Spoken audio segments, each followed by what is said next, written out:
개념 공부를 다 했어요, 선생님. 선생님 강의도 완강했고요. 수능 특강 벌써 2번이나 봤어요. 그런데 문제를 풀면 자꾸 틀려요. 이렇게 말을 하는 학생들이 있어요. 여기서 두 번째 명언. 스스로 완전히 알고 있다고 말하는 자는 실은 알지 못하는 자이다 라는 말이 있습니다. 개념을 알긴 뭘 다 알아요. 모르는 거예요, 모르는 거. 그러니까 내가 문제를 틀린다는 건 그 개념을 정말 내가 완벽히 이해하지는 않았다는 뜻이에요. 알겠죠? 그리고 모의고사 볼 때마다 기복이 좀 심한 사람들이 있을 거예요. 그쵸? 근데 기복이 있는 건 당연해요. 어떤 모의고사는 쉽고 어떤 모의고사는 어려우니까 그 기복이 있다고 너무 좌절하지 말고 많이 틀렸다. 그럼 내가 틀린 부분에 해당하는 개념 공부가 아직 약하다는 거거든요. 다시 그쪽으로 가서 개념 공부를 다시 해야 됩니다. 알겠죠? 근데 선생님 도대체 개념이 중요하다, 개념이 중요하다, 개념 공부를 해야 된다라고 하는데 어떻게 하는 건가요? 제일 좋은 공부 방법. 이건 뭐 탐구뿐만 아니라 국영수에 다 적용되는 공부 방법인데요. 복습입니다. 너무 답이 진부하죠, 그렇죠? 모든 과목 통하는 공부 방법인데 선생님의 이제 공부 비법을 어떤 설문지에 이제 질문을 한 학생이 있었는데 학창 시절 공부법을 알려달라고 하더라고요. 선생님은요 수업 시간엔 정말 집중해서 수업 들었어요. 딴 과목 공부를 안 했어요. 심지어 독일어 시간에도 독일어 정말 열심히 공부했었거든요. 수업 시간엔 딴 공부할 생각을 하지 마세요, 여러분. 가끔 나는 수학으로 최저 등급 안 맞출 거니까 수학 시간에 딴 공부해야지라고 생각하는 학생들이 있는데 그렇다 하더라도 별로 공부하는 것도 없어요. 그렇죠? 그러니까 그 시간엔 차라리 그 선생님에게 도움을 청하고 질문을 하고 하는 식으로 그 시간을 온전히 충실하게 보내는 게 좋아요. 그래서 수업 시간엔 수업에 집중했고 나에게 주어진 시간은 야간 자율학습 시간밖에 없었거든요. 야간 자율학습이 시작됐다. 그러면 그날 시간표대로 쭉 복습을 했습니다. 1교시부터 7교시까지 쭉 보면서. 음악이 그날 들었었다. 그럼 노래도 흥얼거리면서. 복습이에요, 복습. 우리가 공부를 못하는 아이의 근데 열심히 하는 것 같은데 성적이 안 나온 아이들 있죠? 살펴보면 뭐가 문제냐면 열심히 강의는 들어요. 열심히 학교 끝나고 집에 가서 또 인강 듣고 근데 혼자 공부하는 시간이 너무나 적거든요. 여러분 공부는 어차피 혼자 하는 거예요. 알겠죠? 그리고 내가 그 개념을 알고 있나 모르고 있나를 확인하는 가장 좋은 방법이 있습니다. 남한테 설명해 보면 돼요. 여러분도 혹시 그런 경험 있죠? 친구에게 문제를 설명하다 보니까 내가 더 그런 문제는 잘 오래 기억에 남죠. 그렇죠? 그게 제일 효과적이에요. 자, 이 두 사진은요. 선생님 강의를 완강한 선생님의 팬들이 보내준 사진인데 어떤 한 학생은 집에 저렇게 미니 칠판이 있대요. 그래서 미니 칠판에 저렇게 그림 그리면서 선생님이 되었다 생각하고 공부를 했대요. 물론 저 학생이 공부하는데 걸리는 시간은 일반 학생보다 훨씬 많이 걸렸겠죠. 그렇죠? 근데 저렇게 한번 하고 나면 오래 기억에 남습니다. 이 학생은 이제 칠판까지는 아니고 백지복습법이라는 게 있어요. 연습장에다 그걸 칠판이라고 생각하고 한번 써보는 거예요. 여러분 한번 써봐야 돼요.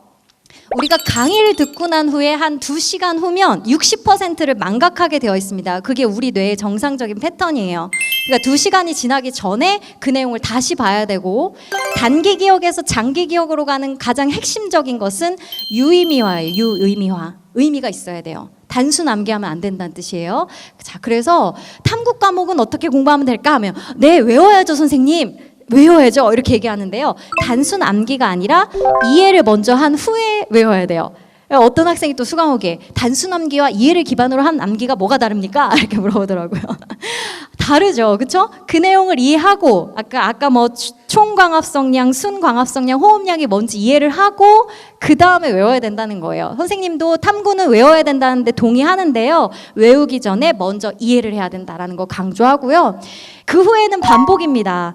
우리 왜 그런 경험 있잖아요. 한 4단원쯤 공부하고 나면 1, 2단원을 벌써 다 까먹었죠. 그렇죠? 당연한 거예요. 당연한 거.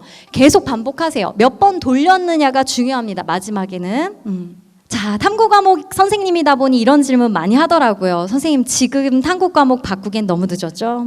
근데 너무 어려운데 화학은 너무 어려운데 생명과학은 유전 못 풀겠는데 지금 잘 선택한 걸까요? 이런 질문 많이 할 겁니다.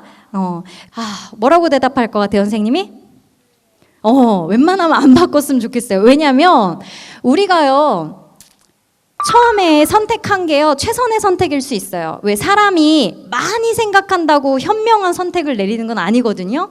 여러분이 분명히 처음에 그 과목을 선택했을 때는 뭔가 이유가 있었을 거예요. 끌려서라든가 어떤 부분이 재밌어서라든가 학교에서 배우기 때문이라든가 혹은 선택자 수가 많기 때문이라든가 그런 이유 때문에 선택한 거잖아요. 그렇죠? 그 선택이 최선의 선택이었어요. 지금 이 과목이 너무 어려서 다른 과목으로 옮기잖아요. 그 다른 과목엔 어려운 부분이 없을까요? 당연히 있죠. 모든 과목엔 넘어야 될 산이 있어요. 알겠죠? 그리고 지금 제가 선택한 과목이 선택자 수가 너무 적어서요. 위험해서요. 그러면 선택자 수 많은 과목으로 가면 다 1등급 받습니까? 아니에요. 선생님이 이제 작년에는 생2를 가르치다가 올해는 이제 생1도 같이 가르치는데요.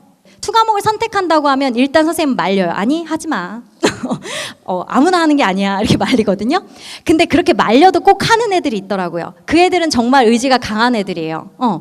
그렇게 주변에서 말리는데도 선택을 했다면 자신의 선택에 후회하지 않아야 되기 때문에 남들보다 더 열심히 하거든요. 그런 의지가 있다면 바꿔도 좋습니다. 근데 대세에 휩쓸려서 애들이 저거 많이 택하니까 그런 식으로 대세에 휩쓸려서 선택을 옮기는 거는 정말 위험한 행동이에요. 알겠죠? 어느 과목에나 넘어야 될 산은 있고 어려운 부분이 있어요. 그걸 극복하는 순간에 이제 고득점을 유지하게 되거든요. 그러니까 지금 하는 과목에 애착을 갖고 꼭 고득점으로 향하길 바라겠습니다. 계획 세우는 전도사가 지금 되고 있는데요. 가끔 속으로 이런 생각을 하는 학생, 뭐 계획은 뭐 어차피 지키지도 못하는데 뭐 그냥 그날 열심히 하면 되지. 아니에요. 중요해요.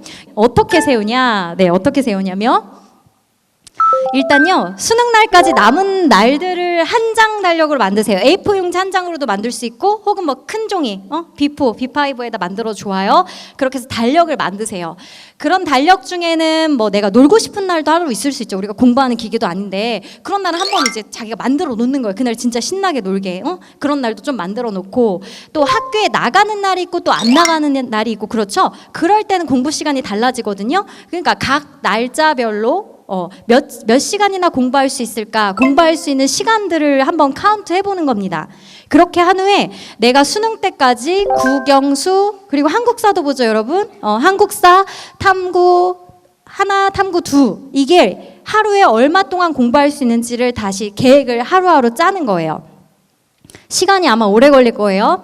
그리고 이렇게 생각하는 학생들 있어요. 탐구는 2 과목이니까 한 과목 다 완벽하게 끝내고 다른 과목 시작해야지. 완벽은 없습니다, 여러분. 수능 때까지. 그리고 한 과목을 열심히 파다 보면 어떻게 돼요? 다른 과목 성적이 뚝뚝 떨어지죠, 그렇죠?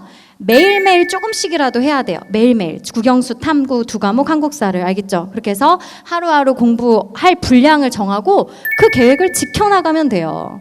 이겁니다, 이거. 단순한 비법이죠. 그러면 선생님 하루 계획은 도대체 어떻게 세우나요? 지킬 수 있을 만큼 세워야 돼요. 그렇죠? 허무맹랑하게 막 오늘 다 끝내버려야지가 아니라 진짜 할 수 있는 만큼만 잡아야 돼요. 예를 들어보면 계획은요 매일 아침에 세우는 게 좋은데 선생님이 이제 고등학교에 지금 근무하잖아요. 선생님 가르쳤던 제자 중에 고려대학교 입학한 학생이 있는데 그 학생 맨날 꼬깃꼬깃하게 종이를 호주머니에 넣고 다녔었거든요. 고3 때.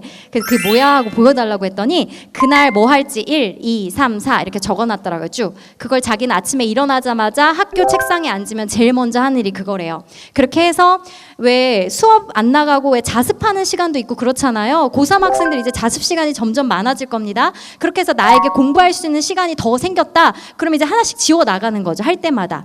그렇게 해서 이제 밤에 자기 전에 내가 이만큼 공부했구나. 그렇게 이제 다 뿌듯해지면 그리고 잠이 들고 그랬대요. 그렇게 하루하루. 그렇게 한 2, 3주를 해도 성적이 안 오를 수도 있거든요. 그때 포기하시면 안 돼요. 알겠죠? 아까도 말했지만 집중력하고 끈기거든요. 성적이 바로 눈에 보이지 않는다고 해서 포기하지 말고 그 계획을 꾸준히 지켜나가셔야 됩니다. 그리고요, 아까 이제 사인해주면서 뭐라고 적어줄까? 꿈이 뭐야? 이런 얘기 많이 했었는데 꿈은 명확해야 됩니다. 물론 그 부끄럽죠. 내가 어느 대학 가고 싶은지 그런 거 부끄럽긴 한데 주변 사람들한테는 못 말하더라도 나 자신에겐 계속 세뇌시켜야 돼요. 나는 어디 갈 거야? 이렇게 꼭.